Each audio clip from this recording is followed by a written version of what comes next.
Hey everybody, it's Chris here from JoBlo, and I am live from the Beverly Hills Hotel in iconic Beverly Hills for the Beverly Hills Cop Axel Folly press junket and world premiere. I was there last night at the world premiere. It was amazing. Next week, make sure to check the website. You're going to see all my interviews. You will not believe the people that I talked to. This is a dream come true.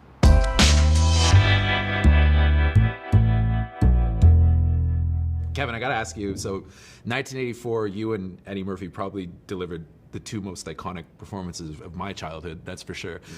Footloose and Beverly Hills Cop. And one of the things that I loved so much about the movie was that if you're going to put an icon on screen, you haven't seen him again for a while, you want to put an icon against him to some extent.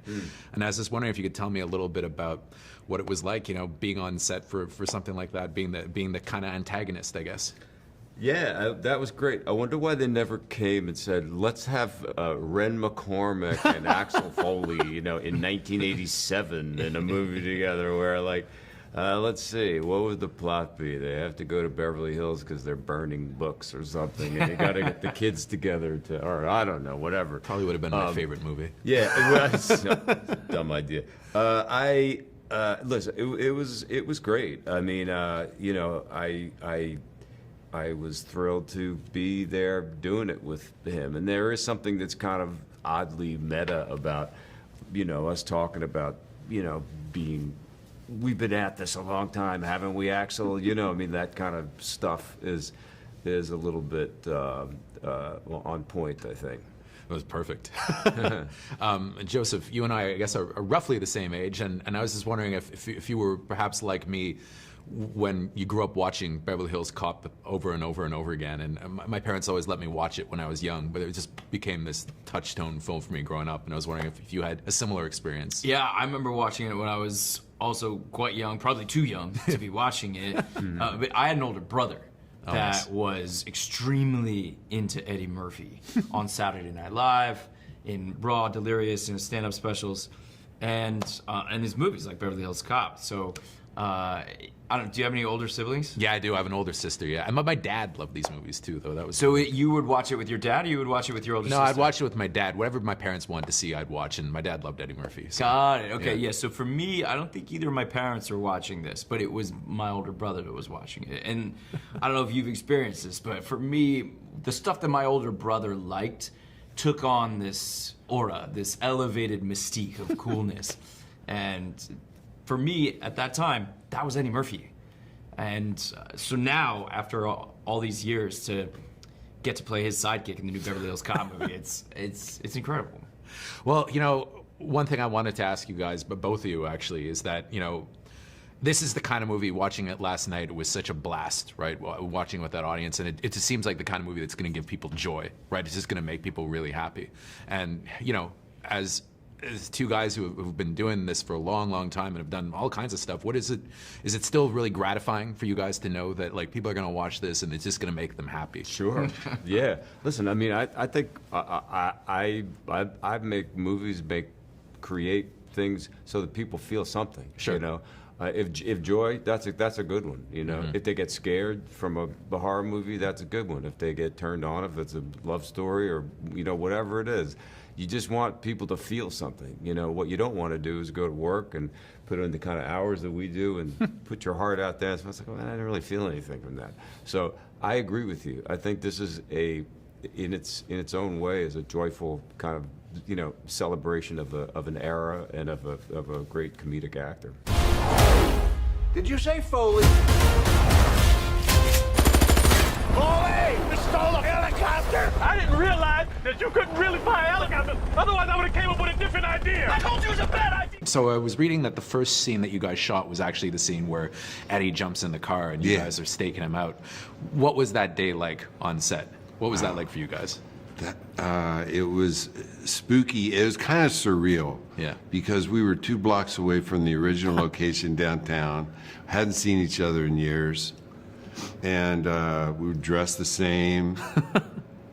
And it was when we were all 3 of us on set, the crew got kind of quiet. It was spooky for them. It was like we'd walked out of their childhood or something. It was very nostalgic. It was like it was like we never left, you know. Yeah. We got in the car and just all got together again, you know. It was very nostalgic and very, yeah. and the crew was we had one of the guys on the crew said to me, man, I was 8 years old when the first one came out, and seeing the three of you in the car gives me the goosebumps, you know. So the crew was excited about it as much as we were, I think. I think also we just felt really lucky. We just felt really lucky that people love these movies, and here we are, you know. It's not like we went and dug something up that had been buried. They played continuously, so. Well, they're part of my life. I mean, Yeah. and part of most people's that I know. Yeah. But let me ask you, when you guys met, when you shot the first one, you know, was that chemistry always there between the two of you? You know, it was weird because it was instant. Yeah. It was instant. The first scene we shot in the first one was the strip joint scene where we get the bad guys. That's how we met. that's how we- Not John and I. We met at We met at the audition, but Yeah. that's the first time the three of us got together, and yeah, it was unbelievable. This little table, and We just naked clicked. ladies. We just clicked right off the bat, you know, and it continued from there on, you know, and we became good friends as well as co-workers, and we're still friends today, you know. So, It's like lightning in a bottle. and I right? think that comes across on film that we do like each other and we are friends, you know. It felt like we have more juice. It's not time for grumpy old Beverly Hills cops. It's like we have. No, I wanna we have see a more. few more. Yeah, Yeah, we're ready. We're ready. We are. It feels like whenever the three of us are together, something good's going to Yeah. happen. And it's a comfort. It's a comfort zone for us because we know. Well, I got to say, one of the other things that I always liked about both of your characters is that you were always three-dimensional. Like, Taggart was grumpy, but he was a good cop, and he was a good guy at the end of the day, and he was heroic. And Billy, he comes across as kind of, not cerebral, but like silly at times, but then also is like the deadliest of the guys. You I never like miss a that, shot in yeah. those movies. Yeah. And so we talk about that, because I always loved that continuity in their characters. Like, they felt like real cool guys in their own right. Yeah, yeah. Well, you know, when we did the audition, Yeah. we were improvising in the audition, Judge and I, and we were doing a scene with the captain. Yeah. And I said, Billy, would you stand over there for a minute? And Judge kind of backed off, and I said, can I get a new partner? Because this guy's a real pain in the ass. That was in the script. And the whole room laughed, and I got the job, you know. And then they wrote it put it in the script. And as we were shooting the film, Marty and I let Judge and I create these characters, and we were going to shoot that scene. And Marty said, "Do you want to shoot that scene?" And I said, "Why?" And he said, "I just love the fact that you're the harried husband. You keep putting up with him, and I'm afraid if you ask for a new partner, you're going to look like a bad guy." And I said, "Let's not shoot it." And we didn't shoot it. This isn't my first time in Beverly Hills. Yeah, I saw that. 84, 87, and then 94. But this place has changed a bit. What brings you back to 90210? Your movies are what made me do what I'm doing. I wouldn't be doing what I'm doing now if it wasn't for you and the amazing. I don't know if films that's a that good you've thing made. or a bad thing. It's a good thing, Maybe man. you wanted to be a scientist or something, and now you're a journalist. I wouldn't get to come to Beverly Hills for the premiere of Beverly Hills Cop if it wasn't for you. You're directly responsible, so thank you. Great, thank you. So I got to ask you, legacy sequels. I know that a lot of people have a hard time pulling them off, but it seems like you always kind of nail it, right? I mean, Top Gun Maverick is one of the best, and I thought that this one was terrific when I saw it last night. What's the secret formula? Why does Axel F work, whereas I imagine you guys have tried to reboot, not to reboot this, but to do a continuation for, a while, right? No, we really haven't. That's it. I mean, it was at Paramount.